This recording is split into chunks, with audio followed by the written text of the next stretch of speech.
o Brasil é tudo uma droga. Ah, não funciona a saúde no Brasil. Ah, no Brasil só tem coisa errada, lá fora deve ser tudo melhor. Ah, aqui no Brasil com certeza é o único país do mundo que a vida piorou. Será? Vamos ver esse vídeo, essa videoaula, analisar algumas informações e ver se o nosso país é esse problema todo que falam. Me segue.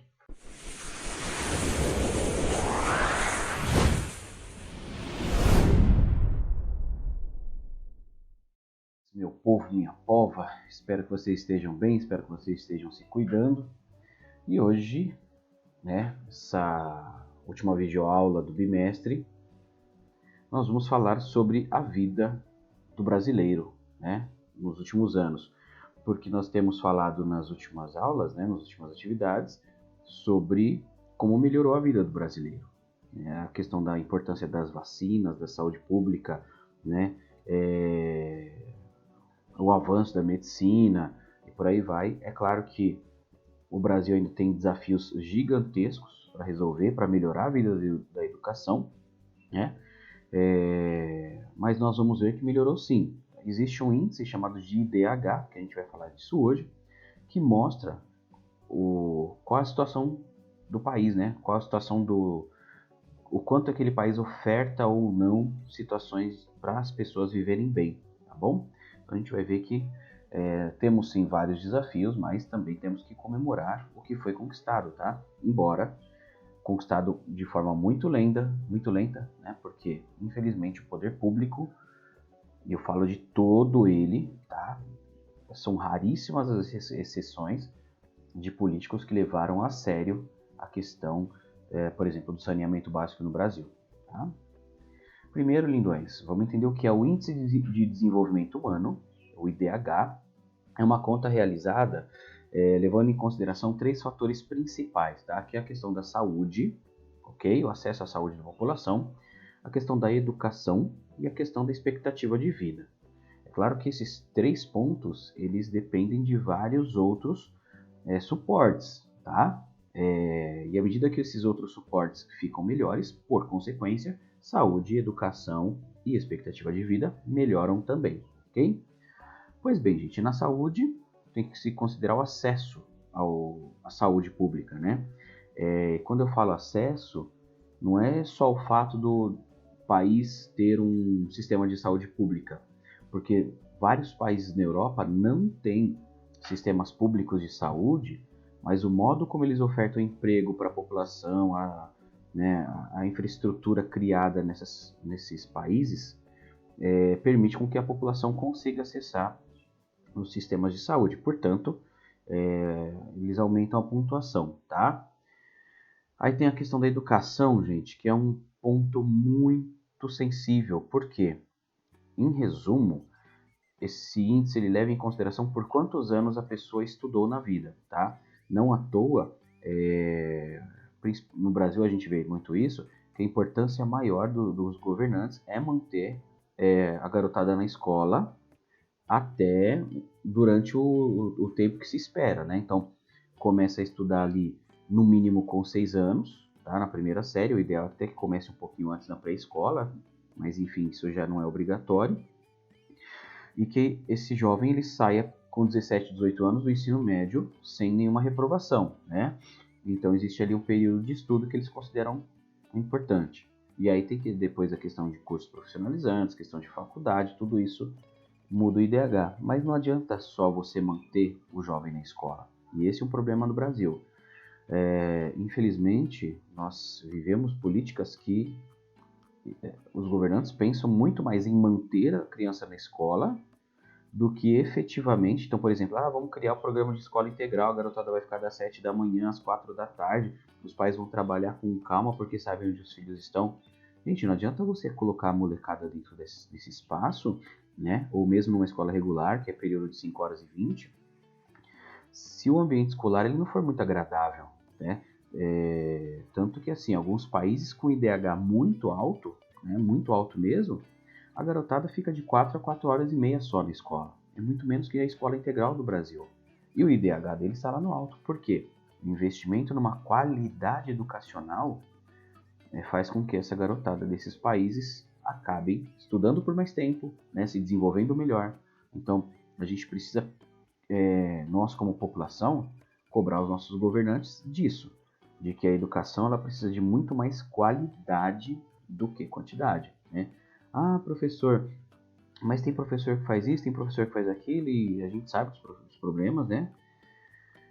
Mas a gente tem que entender assim que todos nós, professores, alunos, funcionários de escola, estamos vivendo num ambiente desfavorável a aprender com qualidade, né?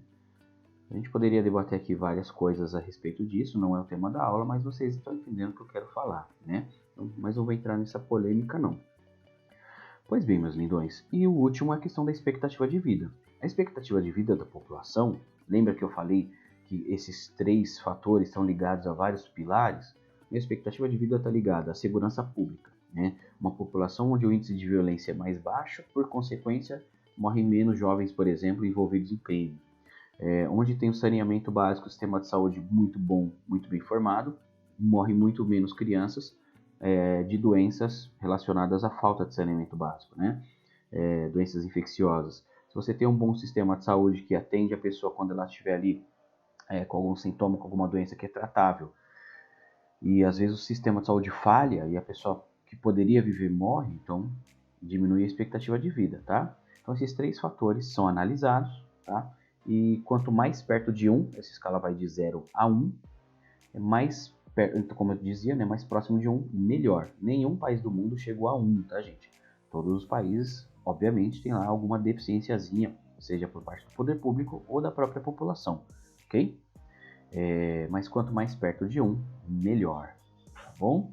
Ah, professor, então o Brasil deve estar lá nas últimas posições. Calma lá. Bom, gente, eu trouxe aqui a informação dos IDHs em 2019, que é divulgado anualmente, né? Em primeiro lugar, nos 5 primeiros lugares, não é mistério, são alguns países da Europa, a maioria da Europa, e só tem um de fora da Europa, tá? Que nem chega a ser exatamente um país, vou falar rapidinho disso, o professor de geografia pode falar muito melhor que eu. É assim, em primeiro lugar, com o IDH mais alto, tá a Noruega, tá? Então, a educação na Noruega é sensacional, a saúde na Noruega é sensacional, a segurança pública lá é sensacional. Em segundo lugar, a Suíça. Em terceiro lugar, a Irlanda, né, que faz parte do Reino Unido. Em quarto lugar, a Alemanha. E em quinto lugar, Hong Kong. Hong Kong, gente, existe, rapidinho vou falar, é uma região dentro da China, tá? E hoje existe ali um desafeto muito grande entre Hong Kong e o governo chinês, porque o governo chinês diz que Hong Kong é espaço chinês. Hong Kong diz, não, nós não somos a China, nós só ficamos ali envolvidos pela China, mas somos, na verdade, um país independente, tá? E aí, nessa briga e não é, a gente vai considerar que Hong Kong é um país independente até que essa discussão acabe. Então, sendo um país independente, Hong Kong fica em quinto lugar. Por quê? Se Hong Kong estivesse unido à China, cairia várias posições, tá? A situação na China é bem complicada. Embora seja um país que seja desenvolvido economicamente, um país grande, um país rico, é um país lotado de problemas, talvez até mais que o Brasil, em alguns aspectos, tá? Em outros, melhores. Agora vamos falar dos 5 piores países no IDH. Todos eles, infelizmente, na África, na região central da África. Todos. E aí alguém pode comentar, porque na África, eu já ouvi esse comentário, né? Porque na África lá, não sei o que acontece, esse continente é amaldiçoado, não sei o que. Não é assim, gente. Tá? De novo, conversando com o professor de História, com o professor de Geografia, vocês verão que vários países na África no passado foram extremamente ricos, cidades muito bem desenvolvidas, até que chegou a colonização europeia, né? Os europeus chegaram na África, a África a gente sabe que ela é formada por várias comunidades, tribos diferentes, tá? Que poderiam formar muito bem seus países, e quando os europeus chegam na África, eles encontram aquele terreno gigantesco, rico, né, principalmente em pedras preciosas e tal. Meu, eles exploraram o que eles puderam da África. Toda a riqueza que a África tinha, quase toda ela hoje está na Europa, gente. Então é muito fácil você elogiar a Europa hoje, falar não, porque o país A é lindo, o país B é maravilhoso e a África não presta, sem perceber que, na verdade, a África foi muito explorada, assim como aqui na América do Sul, né? Os países americanos também foram, América Central e do Sul, né? Nós somos muito explorados. E aí, muito da pobreza que nós temos hoje é porque nossa riqueza foi levada para a Europa, foi levada. Os Estados Unidos tem parte disso? Até tem, mas muito menos que a Europa, tá? Porque os Estados Unidos é um país muito rico. Ele construiu a riqueza deles, que é um país que tem mais ou menos a idade do Brasil. A Europa não, porque a Europa produz pouco, né? A Europa inteira cabe dentro do Brasil, quase, se a gente tirar a Rússia. Então, são debates complicados de se fazer, tá bom, lindões? Então não dá para jogar a culpa na África, como se lá não presta nada, sem esquecer que os europeus têm grande culpa na pobreza nas Américas e na África. Não à toa a gente sabe que nós somos explorados pelos portugueses, espanhóis, portugueses, espanhóis, holandeses e tal.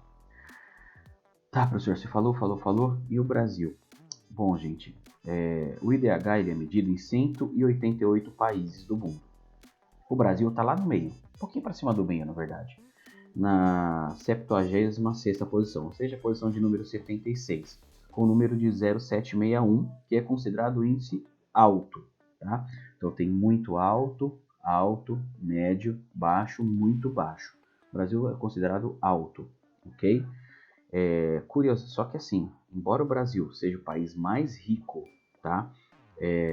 Do hemisfério sul, o IDH do Brasil não é o mais alto na América do Sul, tá? Por quê? O Brasil figura entre os países, os 10 países mais ricos do mundo. É sério isso, gente. O Brasil está entre os 6 países mais ricos do mundo. Mas quando eu falo dessa riqueza, eu falo de produção de riqueza.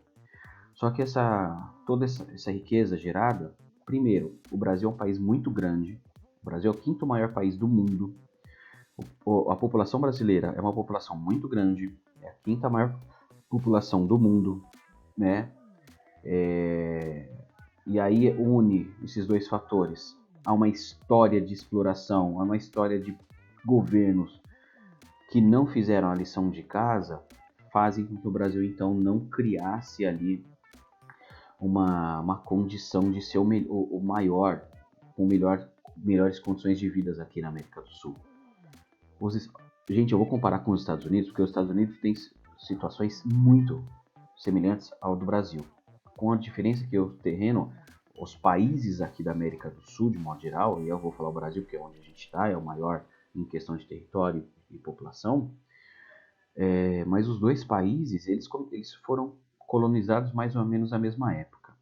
Tanto o Brasil quanto nos Estados Unidos, haviam indígenas instalados, que foram massacrados, que foram escravizados. Depois, tanto Estados Unidos quanto o Brasil, nós tivemos ali a escravidão, né, como forma de construir a sociedade. Enfim, passamos por várias coisas iguais a eles, só que lá tem uma diferença. Lá sempre se pensou muito em investir em educação, muito mais do que aqui. Embora a educação americana não seja a melhor do mundo, ela é muito melhor que a nossa. Sendo assim, você forma uma população melhor, formando uma população melhor, mais instruída, mais conhecedora dos direitos, ela luta mais. Se ela luta mais, ela cobra mais dos governantes. E aqui, eu acho que na história, o professor de história pode me contradizer, mas pela percepção que eu tenho, o nosso presidente, nem era presidente que mais pensou na educação, que mais pensou em melhorar a vida do brasileiro, foi Dom Pedro II. Tá, na minha opinião, foi o líder de estado que mais se preocupou com o país. Depois disso, a gente não teve tanta preocupação, tá bom? Pois bem, então o Brasil está lá na posição de número 76 no mundo, tá? E na América do Sul, o Brasil fica em quarto, atrás de Chile, Argentina e Uruguai. Esses países não produzem mais riqueza que o Brasil, no entanto, são países muito menores, que produzem, né, bastante coisa, e aí conseguem distribuir melhor para a população. Ah, professor, mas a Argentina está passando super mal, mas construiu uma infraestrutura. Tanto que esse número é de 2019 e o problema da Argentina já tem vários anos. E mesmo assim, o IDH deles é o segundo maior na América do Sul. Tá bom? Lindões. Professor, mas o IDH do país é um só ou será que tem regiões diferentes, né? no Brasil com diferentes IDHs? Tem. O IDH, gente, também é considerado nas regiões do país, tá? E aí eu busquei uma informação trazendo 3 épocas diferentes, tá? Então, aqui, 3 marcado em vermelho, marcado em azul e marcado em verde, de como evoluiu o IDH no Brasil, tá? Para que a gente possa perceber que, embora o Brasil não esteja lá nas melhores posições, nos últimos 3 anos ele manteve estável, né? Significa que não avançou, é um problema sério isso. Nós melhoramos muito, porque vou pegar por exemplo, região norte, que a gente sabe que tem problemas sérios de estrutura, educação, saúde, distribuição de água, por aí vai. O IDH médio, então, primeiro que são 3 índices, tá vendo? A longevidade, que é a expectativa de vida, a renda e a educação, tá? Isso aqui são os IDHs regionais, por isso é um pouquinho diferente. Então a educação, olha só, era 0,193, muito, mas muito baixo. Lembrando que tem que chegar em 1 para ser perfeito, né? Ou seja, as pessoas não tinham acesso à educação. Quando chegou aqui nos anos 2000, esse número aumentou para 0,333. E hoje, em 2010, 0,557, ou seja, melhorou e muito as condições educacionais na região norte do país. Tá? Melhorou a questão da renda, melhorou a questão da longevidade, as pessoas estão vivendo mais tempo. Então isso fez com que o IDH, que era considerado baixo, né, aqui em 91, passasse para pelo menos médio em 2010 na região norte. E a região onde nós moramos, professor, o estado de São Paulo fica onde? O estado de São Paulo é a região sudeste, gente. Então, região sudeste, que é aqui, 91, tinha um IDH de 0,553, tá? Professor, Sudeste sempre vai ser mais alto? Sim. Sudeste é uma região onde a capital do Brasil era Rio de Janeiro e as cidades que cresceram ao redor ali daquela região tiveram um grande desenvolvimento, né? Muita riqueza, como é São Paulo, uma parte de Minas Gerais, a região sul também. Então, riqueza significa melhoria de vida.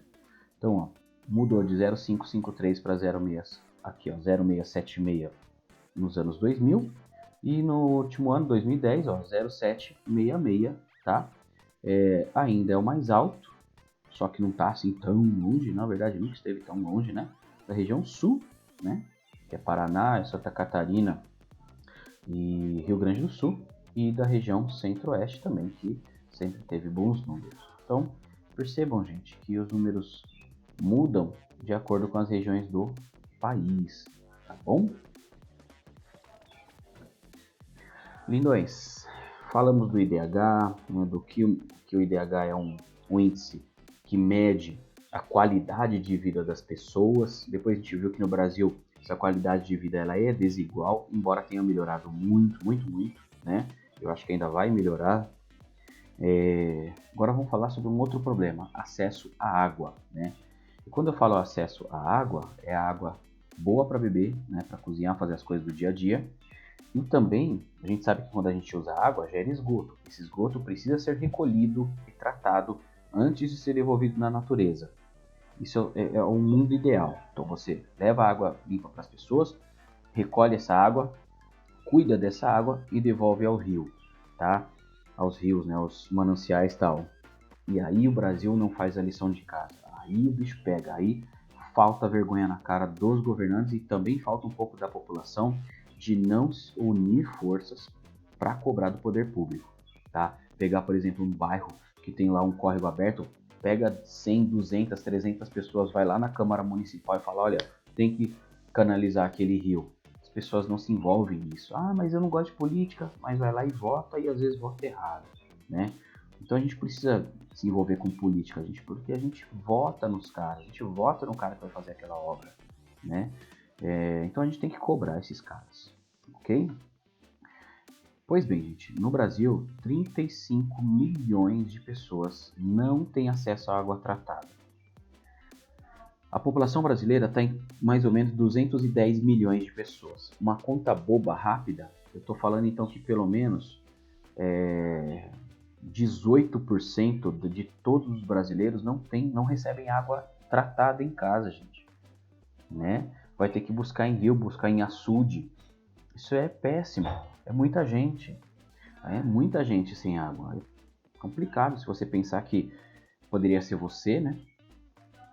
Olha, e é curioso que, assim, de toda a água doce do mundo, e quando a gente fala água doce, entenda aquela água que não está no mar, tá?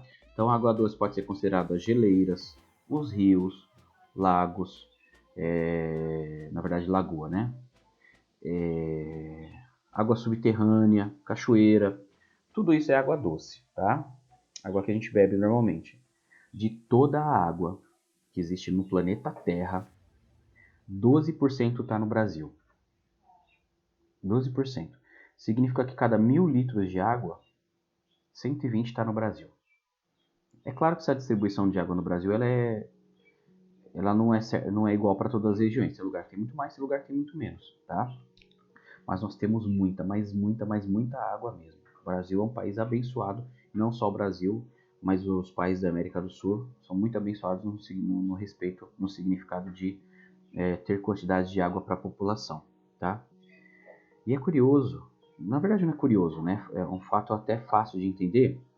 Quase 70%, ou cerca de 70% dessa água, ela está na região norte do país. Amazonas, Acre, Roraima, Amapá. Mas é normal, porque lá é onde tem a floresta amazônica.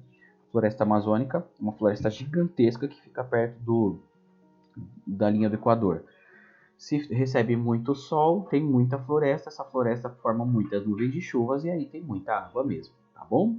Então, só que a população lá é pequena, né? Só 7% de todos os brasileiros vivem na região norte, ou seja, a cada 100 brasileiros, somente 7 estão lá. Mas aí não é culpa deles, não é culpa de ninguém.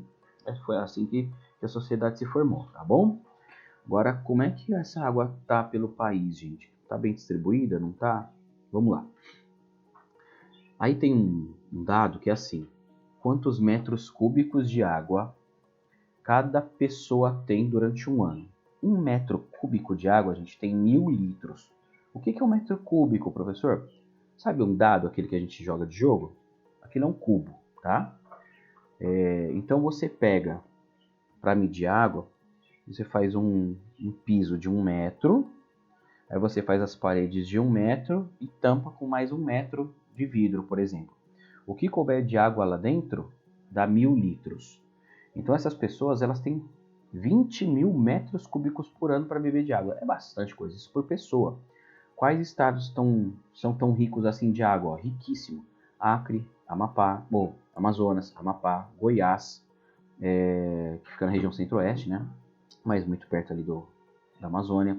Mato Grosso do Sul, Mato Grosso, Pará, Rondônia, Roraima, Rio Grande do Sul. O Rio Grande do Sul é o único que sai dessa região, tá? E o Tocantins. Ah, professor, porque o Rio Grande do Sul é riquíssimo e não é na região norte? Porque é um estado que não tem uma população muito grande, né? E também tem muito das suas florestas preservadas, que ajuda a preservar a água, tá? Regiões onde é muito rico, 10.000 metros cúbicos por ano, né, para cada pessoa. Maranhão, Minas Gerais, Santa Catarina e Paraná. Então, a gente já saiu aí do norte, diminuindo minha carinha aí para vocês verem tudo. Então, ó, em que região a situação a gente pode considerar muito rico, né? Olha lá, Maranhão, Minas Gerais, Santa Catarina e Paraná, todos eles com 10.000 metros cúbicos por ano de água por pessoa, é bastante água, tá? Já saindo da região norte, ok? Depois, considerado rico, ou seja, 5.000 metros cúbicos de água por ano, Espírito Santo e Piauí. Aí, situação adequada, ou seja, tá legal, mas tem que tomar cuidado. Bahia e São Paulo, olha só, a nossa situação aqui não é das melhores. Estados que são pobres em água são Ceará, Rio de Janeiro, Rio Grande do Norte, Distrito Federal, Alagoas e Sergipe. E os estados em situação crítica, ou seja, que tem menos água do que deveria por pessoa, muito menos, Paraíba e Pernambuco. Essas regiões do Nordeste, Paraíba, Pernambuco, uma parte do Ceará, uma parte da Bahia, Alagoas, né, Sergipe, Rio Grande do Norte. É claro que não todos eles são cortados pelo Rio São Francisco, mas eles dependem ali da região do São Francisco. Existe um projeto antigo de distribuição da água do Rio São Francisco para o Nordeste, que ia resolver, ou pelo menos minimizar essa questão da água e essa obra, né? Uma parte já foi entregue, outra parte ainda está em construção, é um problema sério. Espero que no futuro possa melhorar a vida das pessoas naquelas regiões também, né? Naqueles estados, tá? Vamos lá, meus lindos, continuando. Bom, as piores cidades do mundo em questão de água potável, né? Ou do mundo, não, do Brasil, ou seja, que as pessoas não recebem água limpa em casa, estão Macapá. Então, embora tenha muita água, ela não é tratada, simplesmente as pessoas vão lá e pegam. A gente não sabe se aquela água tá boa. A cidade de Porto Velho, em Roraima, Santarém, no Pará, Ananindeua, no Pará, e Rio Branco, gente, capital do Acre, só menos de 50% das pessoas recebem água encanada. Uma capital, né? A gente pensar nisso. Eu lembro que eu fui para Maceió uma vez, há muitos anos atrás, e a situação de lá também não é muito diferente, né? As pessoas não recebem água em casa, elas têm que comprar caminhão-pipa. Não, só comprar água do caminhão-pipa, né? O caminhão é mais caro. O Brasil, gente, tem uma realidade que, óbvio, se você tem menos água tratada, você reflete na saúde. Lembra lá dos pilares do IDH? Para você manter o IDH alto que envolve a saúde, as pessoas precisam receber água limpa. As pessoas precisam ter tratamento de esgoto, né? Se você não dá essa água limpa, se você não recolhe e trata esgoto, a saúde vai para o beleléu. Várias e várias doenças, elas são causadas por não ocorrer tratamento de água, tá? Seja para beber, seja como esgoto, tá bom? Pois bem, lindões. Aqui tem um dado do IBGE que nos últimos anos, mais de 800 mil casos de doenças estão ligados à qualidade da água, ou seja, são 800 mil casos de pessoas doentes, né, que não poderiam não ficar doentes ou não iriam ficar doentes se houvesse água tratada e esgoto tratado, que é obrigação do poder público. Nossa, professor, mas se é obrigação, por que os políticos não fazem isso? Porque não gera voto, são obras invisíveis. É uma obra que a prefeitura vai lá, ou o estado, gasta um dinheiro, uma bala enorme de grana, e quase ninguém vê. E obra a gente sabe que tem que recapear a rua, fazer portal em rotatória, né? Porque isso dá volta. Pois bem, meus lindões, é isso.